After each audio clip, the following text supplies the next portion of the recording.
السلام علیکم دوستوں، امید ہے آپ لوگ سب خیریت سے ہوں گے۔ آج ہم لوگ Pakistan studies class degree level bachelor of education کا لیکچر نمبر 4 کرنے جا رہے ہیں، جس میں ہمارا ٹاپک ہوگا کہ ہندو اور مسلم سوسائٹی کے جو ڈفرینسز ہیں وہ ہم چیک کریں گے، یعنی کہ جو ہندو مسلم سماج کے حساب سے جو اختلافات ہیں وہ ہم پڑھیں گے۔ لیکن اس کو پڑھنے سے پہلے ہم یہ چیک کریں کہ ہم نے اس کے پریویس لیکچر میں کیا پڑھا تھا۔ ہم نے پریویس لیکچر میں جو ڈسکشن کی تھی کہ حاکمیت اسلام کیا ہے، اس میں کیا اقتدار اعلیٰ کا کیا کانسیپٹ ہے، کیا تصور اسلام میں۔ پھر ہم نے پڑھا تھا کہ نظریے کی بنیاد، اس کا ارتقاء کیسے ہوا اور بنیادیں کیا ہیں۔ اور پھر ہم نے یہ دیکھا تھا کہ اسلامک آئیڈیالوجی یعنی کہ اسلامی نظریے کی بنیادیں اور اس کا ارتقاء یعنی کہ سورسز کیا ہیں۔ اگر آپ نے یہ لیکچر نہیں دیکھا ہے تو آپ اس لیکچر کو ضرور دیکھیں اور ہمارے ساتھ شیئر کریں اگر آپ کو کوئی چیز سمجھ میں نہیں آئی ہو۔ آج کے ٹاپک کے حساب سے آپ کے پاس جو بورڈ میں سوال آتا ہے وہ یہ ہوتا ہے کہ وہ ڈفرینسز بیان کریں، یعنی کہ اختلافات بیان کریں جو ہندو مسلم سوسائٹی کو ڈفر کرتے ہیں، اچھا معاشرے کو ڈفر کرتے ہیں، یعنی کہ ڈفرینسز یہ آپ نے بیان کرنا ہے۔ اگر اس کے حساب سے دیکھا جائے تو ہمارا جو انٹروڈکشن ہوتا ہے تو اس کے حساب سے کمپیریٹیو انالیسس تقابلی تجزیے میں اگر دیکھیں رکھتے ہوئے تو ہندو اور مسلمز ہزاروں سال سے ایک ساتھ رہ رہی تھی بر صغیر میں۔ اب اس کے حساب سے اگر دیکھا جائے تو جو ڈفرینسز آئے وہ آئے انگریزوں کی وجہ سے۔ اب انگریز کا کیا کانسیپٹ ہے وہ آگے چل کے ہم دیکھیں گے، لیکن اصل جو میٹر ہے وہ سوشل اور کلچرل لائف جو تھی وہ ڈفر کر گئی۔ اچھا، یہ کبھی بھی ایک ساتھ نہیں ہو سکی۔ ریزن کیا تھا؟ کیونکہ یہ وہی ریزنز تھے جو ہم ڈسکس کریں گے، وہ اختلافات تھے جو آگے چل کے ایک ایمرج ہوا، ایک نیا کانسیپٹ ڈیولپ ہوا، that is known as two nation theory, دو قومی نظریے کا، اور وہی بنیاد بنی پاکستان کی تشکیل میں۔ اب یہ جو کانسیپٹ ہے، یہ جو پورا ڈفرینسز کا جو کانسیپٹ رہا ہے، جو اختلافات میں رہا ہے، تو وہ میجر جو ہندو اور مسلم سوسائٹی میں آج تک ڈفرینسز پائے جاتے ہیں ہم اسے ڈسکس کریں گے۔ اور اس میں میجر جو ڈسکشن اگر شروع ہوتی ہے تو وہ ہے ہندو مسلم سوسائٹی کے حساب سے، سماج کے حساب سے۔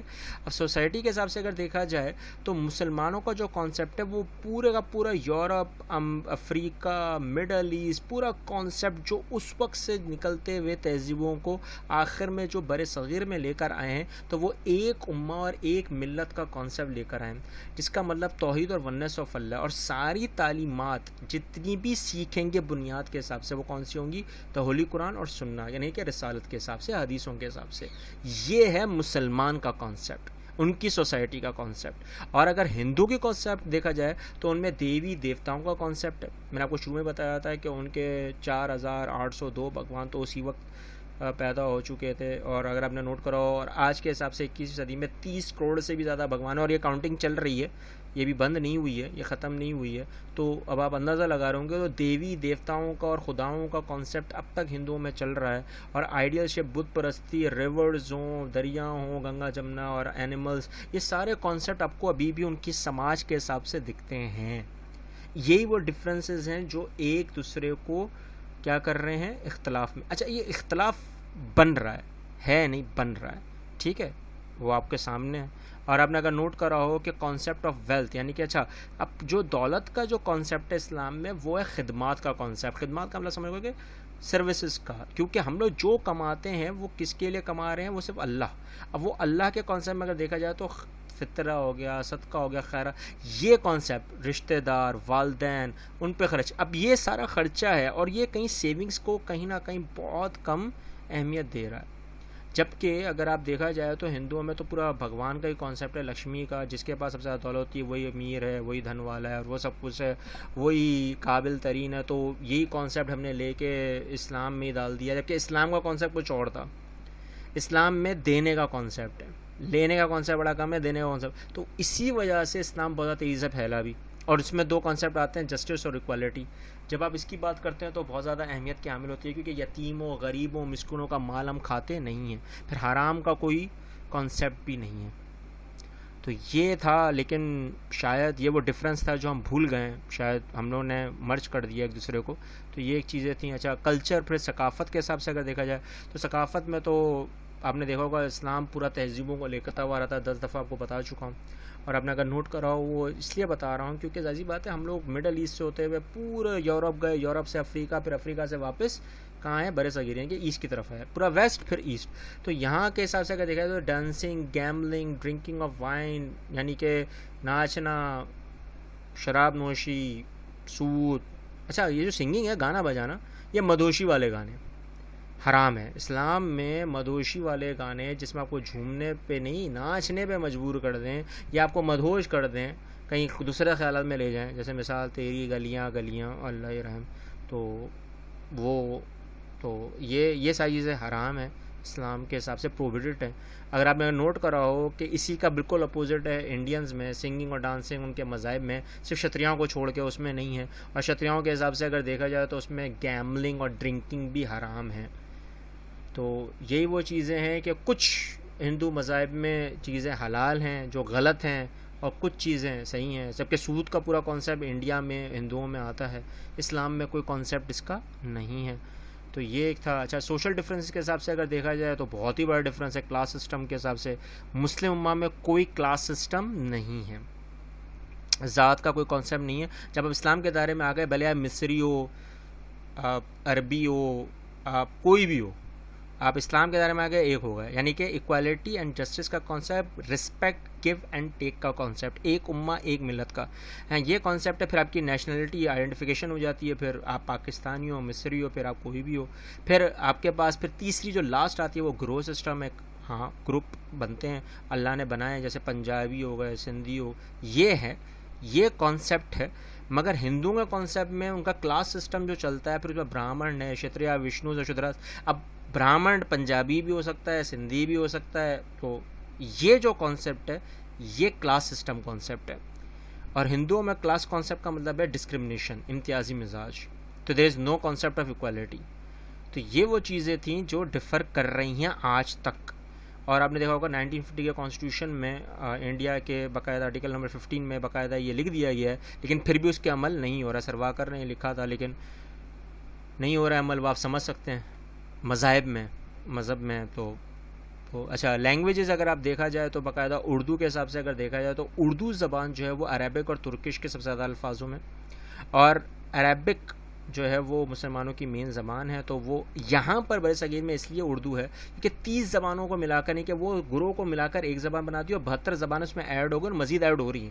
اور سب سے پولائٹ زبان، گالیوں کا کوئی ارتقا نہیں، مفکرین کا لکھنا ہے. تو آپ اندازہ لگا رہے ہوں گے کہ اردو کی کیا اہمیت ہے، اور اسی میں ہندی اور سنسکرت کے بھی الفاظ ہیں. تو یعنی کہ ہے ہی نہیں. جبکہ ہندی کا جو کانسیپٹ پراکرت اور سنسکرت کا کانسیپٹ ہے، اور ہندی کا ماننا ہے کہ سب سے پیورسٹ لینگویج ہے، جبکہ اس میں گالیوں کا ارتقا وغیرہ میں اس کو ڈسکس نہیں کروں گا، لیکن اب آپ سمجھدار ہیں. تو اردو سب سے زیادہ اہمیت کے حامل اس لیے بنی ہے برِ صغیر میں، اور اب تک اس کا اہمیت کو سمجھا جا رہا ہے. اچھا فوڈ اور ڈریس کے حساب سے اگر دیکھا جائے تو مسلمانوں کے حساب سے حلال فوڈ کا کانسیپٹ ہے، جو اللہ نے، جو خدا نے جو پہلی کانسیپٹ دیے ہوئے، مٹن کا بھی، گوشت کا بھی، سب کا دیا ہوا ہے. قمیص شلوار، پاجامہ، کرتا، شیروانی، برقع. اچھا برقعے کا جو کانسیپٹ ہے وہ انڈینس میں، ہندوؤں میں بھی ہے. لہنگے کا کانسیپٹ، اس میں بھی وہ پورا بھاری ڈیزائن والا ہوتا ہے، صرف چہرہ اور ہاتھ دکھ رہے ہوتے ہیں، لیکن وہ صحیح ہے، یہ ذرا صحیح نہیں ہے، پتہ نہیں کیوں سمجھ میں نہیں آتا.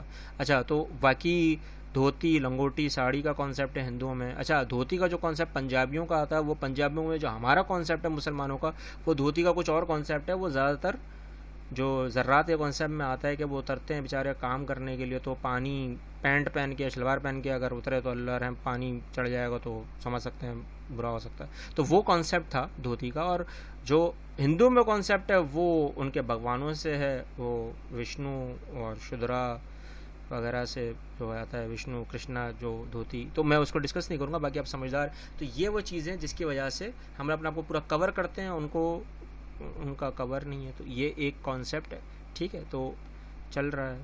تو اور گاؤں ماتا کا کانسیپٹ بھی ہے، معذرت، گاؤں ماتا کا کانسیپٹ جو آتا ہے، جو ان کے جو بھگوان ہے، گائے کو بھگوان مانتے ہیں، دودھ کا کانسیپٹ. اچھا سینٹرز آف فیتھ. اچھا سینٹرز آف فیتھ کے حساب سے اگر دیکھا جائے، جو ہمارے جو سینٹرز ہیں وہ کون سے؟ مکہ، مدینہ ہے اور بیت المقدس ہے. یہ ہمارے سب سے مقدس جگہیں ہیں. اسی کے حساب سے اگر دیکھا جائے تو سب سے زیادہ جو مقدس جگہ آتی ہے وہ درواقہ ہے، ہندوؤں کے حساب سے دھویا ہے. گنگا جمنا کا کانسیپٹ، ماؤنٹ ایوریسٹ آتا ہے، یہ ہندوؤں کے کانسیپٹ میں آتا ہے. اور اگر آپ نے نوٹ کرا ہو کہ آرٹس اور بلڈنگ کا کانسیپٹ جو سب سے زیادہ اہم ہے، آرکس، ڈومز اور راؤنڈ اباؤٹس. اچھا راؤنڈ اباؤٹس کا جو کانسیپٹ ہے، یہ اسفیریکل جو کانسیپٹ جو ہماری جو مسجدوں میں دکھتا ہے، گنبدوں کا کانسیپٹ، یہ گنبد کا کانسیپٹ بھی اسلامک سمبل ہے.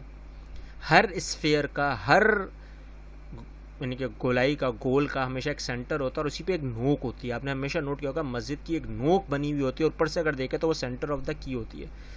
یہی وہ وجہ ہے کہ ایک کا مطلب ہے ایک, ون کا مطلب ایک ہونا, unity is a symbol of unity and justice and equality. یہی وہ وجہ ہے کہ جس کی وجہ سے ہم لوگ, ہمارا جو پہچان ہے, ہماری جتنی بھی مسجدیں ہوتی ہیں یا ہمارے قلعے ہوتے ہیں اس میں یہ آپ کو دکھے گا.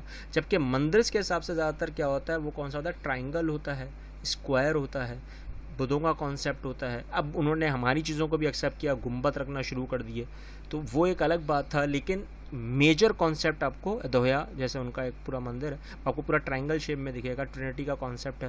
تو یہ وہ چیزیں تھیں جہاں پر کانسیپٹ آ رہا تھا, ٹھیک ہے نا. تو ہے, اور مینار کا کانسیپٹ آپ کو پتا ہے پریئرس کا, اذان کا ہے, اونچی سے اونچی آواز, پھیلنے سے پھیلنے کی آواز. تو یہ تھا, یہ بھی ڈفرینس ہے. اچھا, لائف اینڈ ڈیتھ کا, اچھا زندگی اور موت کا جو کانسیپٹ ہے یہ بہت ہی میجر ڈفرینس ہے ہندو اور مسلمانوں میں. مسلمانوں میں اگر دیکھا جائے تو سب سے زیادہ کانسیپٹ جو آتا ہے وہ اذان کا کانسیپٹ آتا ہے. جب بچہ پیدا ہوتا ہے تو اس کے کان میں اذان دی جاتی ہے, اور جب مرتا ہے شخص تو اس کو دفنا دیا جاتا ہے, ٹھیک ہے نا, غسل وغیرہ کروا کے. لیکن اگر آپ نے نوٹ کرو ہندو کا کانسیپٹ میں تو بالکل الٹ ہے. وہ کیا ہے, وہ نکوز کرتے ہیں, یعنی کہ وہ سی شیل ہوتا ہے, اس سے وہ ہوا پھینکتے ہیں, آواز آتی ہے تو سینسز تیز کرنے کے لیے کان میں بچے کو دیا جاتا ہے, اور پھر اس کو جو شفا ملتی ہے وہ جو اس کو جلا دیا جاتا ہے تو اس کی ریکارنیشن کی وجہ سے, اور اس کو بالکل پیوریشن کی وجہ سے اس کو جلا دیا جاتا ہے. اور اللہ نہ کرے اگر وہ اس کی جو مرد ہے اس کی بیوی اگر زندہ ہے اور کنواری ہے, اور تو آپ سمجھ گئے ہوں گے, پھر ستیہ کا کانسیپٹ آ جاتا ہے. اور ستیہ کا کانسیپٹ میں آپ کو پتہ ہے کہ اسی سے وہ پھر امر ہو جائیں دونوں, تو اسی کے ساتھ اس کو جلا دیا جاتا ہے. اور یہ آج بھی ہے, یہ آج بھی کانسیپٹ ہے, ایسا نہیں ہے. قانون پاس ہوا ہے انڈیا میں, لیکن ماننے کو کوئی تیار نہیں ہے, لیکن ہے, کیونکہ وشنوز میں اور شدراز میں یہ کانسیپٹ چل رہا ہے. تو اب آپ سمجھدار ہوں گے کہ لائف اور ڈیتھ کا کانسیپٹ بالکل ہی ڈفرینٹ ہے, ٹھیک ہے. اسی حساب سے اگر دیکھا جائے تو ہمارا آج کا لیکچر کمپلیٹ ہوتا ہے. اگر آپ کو کوئی چیز سمجھ میں نہیں آئی ہو تو ہم سے ضرور پوچھیں, اور جو چیز سمجھ میں آئے گی وہ بھی ہمارے ساتھ شیئر کریں, کامنٹ کریں, ہمیں بتائیں, ہمارے چینل کو سبسکرائب کریں, اور ان بچوں, ان لوگوں تک پہنچائیں جن کو ان کی ضرورت ہے. ملتے ہیں نیکسٹ لیکچر میں. اللہ حافظ.